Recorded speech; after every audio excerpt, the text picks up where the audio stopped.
You uncovered a lot of wrongdoings by the government. You uncovered how they're spying on journalists, how they're spying on FISA judges who are supposed to overlook the privacy concerns of everything. And then you were talking about Petraeus and Obama before they became into major positions of power. Were they also being spied on by the NSA? Well, Petraeus and Obama were both in 2004 put on the target list, so that all their comms, not only their comms, but their spouses' comms, their wives' comms, their family communications, their home phone, their cell phones, their wife's cell phones, their children's communications, and email. I'm talking about phone and their email and whatever, Skyping or whatever else they were doing, and as well as staff members of these people too. So, so whatever staff was working for Obama when he was running for Senate, back then, which probably wasn't a whole lot, but all those nodes, those communications were targeted by NSA. 24/7, word for word, not just the metadata, but word for word what was being said and or typed text into their emails. We can only speculate, but that could be one of the reasons why Obama backtracked on some of his campaign promises. That's the question. Yeah. Was he blackmailed? I don't know the answer to that, but we can only speculate at this time. I can only say, what is the justification for basically Barack Obama turning against his supposed love for our Constitution? I'm pretty much with one of the most amazing individuals that I've ever been with before. Your story, Russell, is just amazing and incredible. You've been screwed over by Congress, the media, the government, the powers that be, the spying agencies that go and look through every little thing that everyone does. And you've been vilified recently by the Edward Snowden revelations. You went through so much, but at first, the first thing I really wanted to talk to you about is the media, because you worked for the NSA, you were an analyst there. Can you tell us what happened when you found out the wrongdoings of the government, and what happened with the media reaction from that? Well, at first the media, they were curious, and at first I really wasn't talking about the heavy stuff. I was talking about the abuse of what was happening, against me, and they really didn't seem to care too much. It was like, oh yeah, they're abusing, so what? And then the official story from NSA was that I was mentally ill. So, which was of course, it was untrue. But it's sort of like telling a mother that man over there is a child molester. And now, does that woman have any proof whether that's a lie or not, or does she immediately cloister her children to her to protect them from a potential threat? Yeah. Of course, the second is true. She doesn't go find out whether that's a lie or not, and that's sort of that's sort of how I felt that I'm being accused of this. It's untrue, and the media just automatically, because I would do stories and they wouldn't be covered, or sometimes they said that they were going to print them or air them. They wouldn't be aired. In some cases, not too long ago, I'd be going for interviews, and in one case I'm pulling up to the studio and they're telling me as I'm pulling up that the interview is canceled. And it's always, we've talked to our lawyers, and the lawyers have said that we can't do the interview unless we have all kinds of other corroboration, and I'm like, okay, now why are the lawyers stepping in? Is it because they still believe the crazy nonsense, or is it something else? I think these days it's something else, that the government themselves are interjecting influence. When you were working at the NSA, you went to the New York Times. How long did the New York Times sit on the story that you gave them? Well, I wasn't the only source of information for the New York Times first, and I have to say that Tom Tam was indeed the first person to talk to the New York Times. Unfortunately, Tom Tam did not know much of the real story. He just knew something was going on. He worked for the Department of Justice. I like to call it the Department of Injustice, but so he knew something was going on, and they were lying about information they were getting, and that's pretty much what he knew. And so, I don't talk too much about what I talk to about the Times, but I will say this, that I did know that once the Times took the information they had and went to the government with it, when their editors did that, NSA wiretapped all the Time reporters that were involved in this. So, and I'm still talking to them, and I know that they're wiretapped. So I'm being very careful what I tell reporters, because of the idiot editors that took that information to the Times. Now the same situation has just happened with Edward Snowden. Yep. And I know that because I know that NSA was running around with their hair on fire, knowing that there was a leak at least a couple weeks before the story came out with Edward Snowden.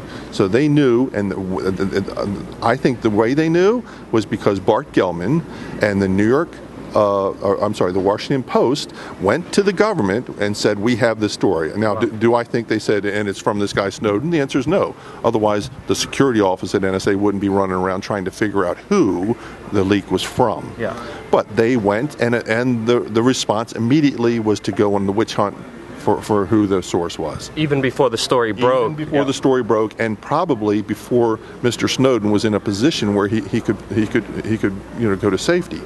Now I don't know this for sure, but I have a feeling that he may have hastily had to beat feet out of Hawaii, because he knew that he was compromised by the Washington Post. So how long did the NSA know about Edward Snowden before the public knew about him? At least 2 weeks. Wow. At least 2 weeks. So they were, I think you described it inside, like they were running around with their heads on fire because of it. I mean, it is an agency that collects virtually every single piece of information about us. So for them to know about it and be connected with it through journalists, all they need is just one tip, and they could probably find it. Is that right? That's correct. Yeah. Yeah. So they're now they know there's a leak. Now I don't know exactly what the Washington Post told them, but in my opinion, it's stupid for the Washington Post to go give that information away. Yeah.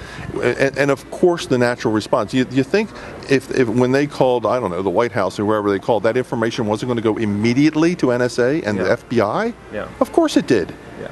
I guarantee you it happened within seconds of the phone, when the phone hit the off button at the White House or whoever the Post talked to. Within seconds they were on the phone to Justice and the FBI and the NSA. It's just insane because just like we learned about J. Edgar Hoover and JFK and Martin Luther King and the history of that, this seems like this times 1,000. Because of the capabilities with technology right now, with how our whole lives are transitioned. And J. Edgar Hoover was manipulating JFK before with the FBI. Now with the NSA, we can only speculate and assume what's going on. But it seems like there's so many people responsible for this, for the wrongdoings. I kind of point the blame on journalists as well. It looks like they dropped the ball. Do you feel that they did their due diligence when it came to you whistleblowing? Due diligence? Yeah. Well, first of all, the Whistleblower Protection Act does not cover people in the intelligence community or what they call national security employees. Now, I did not know that. Now, I didn't know that. I figured that there'd be some kind of protection. Yeah. It's when you become an intelligence officer, they certainly don't tell you that you have no whistleblower protections. They do this nonsense. Like NSA here recently has had they call the No Fear campaign, where you're required to report waste, fraud, abuse, or illegality. Now think about that. That's a catch-22. If it's something about someone committing fraud and stealing some money, I don't know, then I'm sure they'll go right after whoever did that. But when the people that are committing the crimes are literally the people that run those agencies and hire at the White House or the Justice Department or wherever, then you're in for a ride. Yeah. And that's, matter of fact, when I went to the Merit System Protection Board, and the only reason I was eligible to go was because I'm a military veteran. Otherwise, if I was the regular rank and file intelligence officer, they say, well, you're exempt from them too. But it didn't matter because the Merit System Protection Board just said, we're not going to deal with this. It deals with national security and security classifications. So it was a joke. So you went through the chain of command to try to report on this? Parts of the chain of command. I went to the Department of Defense Inspector General's office. That was a joke as well. They would not. They wouldn't. The security arm wouldn't even entertain the fact that I wanted to tell them more of what I was telling them about the abuse from the security office. Wow. They would not even. When I went to the security office, he said, "Well, I'm not even going to get cleared for it," even though I said, I can't tell you until you're cleared at a higher level for the black program, type level, before I can really talk to you. He wouldn't even do it. It was nothing but a sham from the DOD IG office. Yeah. And then they just said, oh yeah, well yeah, he's fired, and we concur with it. We can't find any reason to believe that he wasn't fired unjustly. In other words, they were siding with the nonsense that I'm supposed to be mentally ill, which was made up to discredit me. Who made up that rumor against you? It was done from the security office at NSA. And then mainstream media outlets like MSNBC, who came to verify your story, they got that message from the NSA, and then automatically, what did they do with that story? Well, I think when they went to NSA and said, what do you think? They immediately said, well, do you really want your source to be someone who's mentally ill? Wow. Now, when that happens, I assume, then they immediately say, oh my God, what if this guy's a nutcase? Yeah. They could lose credibility. We're going to lose credibility, the Dan Rather syndrome, and we're going to report something that's totally untrue about NSA spying on American citizens. Because remember, they're telling me that I'm crazy because I'm saying things like cell phones are compromised, people's laptops are compromised, that all these electronic capabilities are compromised, and the American people are being spied on in bulk by the National Security Agency. And they said, well, this guy's crazy. We would never, remember, they're lying through their teeth. We would never lie on the American people like that. And this is 2005, right? This is all the way from 2005 up until now. Before any of the information came out from Edward Snowden, before any of the public leaks even came out. So you were in a very tough position because you're telling people and journalists that they should use throwaway phones and they should probably secure their communications and make sure that they don't do everything electronically. And in 2005, very few people knew, and they were like, "You're crazy! No way! They're spying on all of us." And they played that so well. And it's kind of genius of them, but at the same time, now everything unfolded. So I wanted to ask you, when Edward Snowden came out with his revelations and proved that the government has lied through their teeth and just totally disregarded any law, and then pretty much justified everything you said and everything you did, how did you feel with that moment? Well, I felt vindicated, of course. I mean, most everything that I've said has now been proven with their own documentation by Mr. Snowden. Yeah.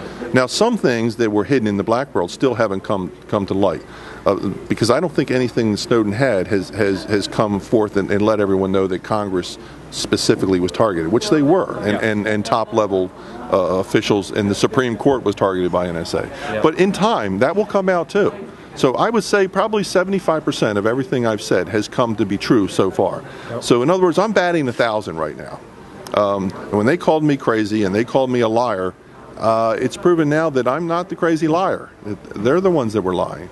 So yeah, it feels pretty good to finally have vindication and proof that I was telling the truth the whole time.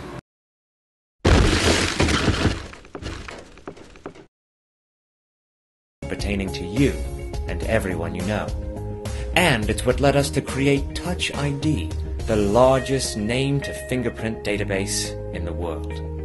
Well, it's an extraordinary moment. I mean, he's acknowledged that he was inspired by me. He saw what I had gone through in terms of working with channels. He knew there was no hope at all of working with the channels. Those are entirely corrupted.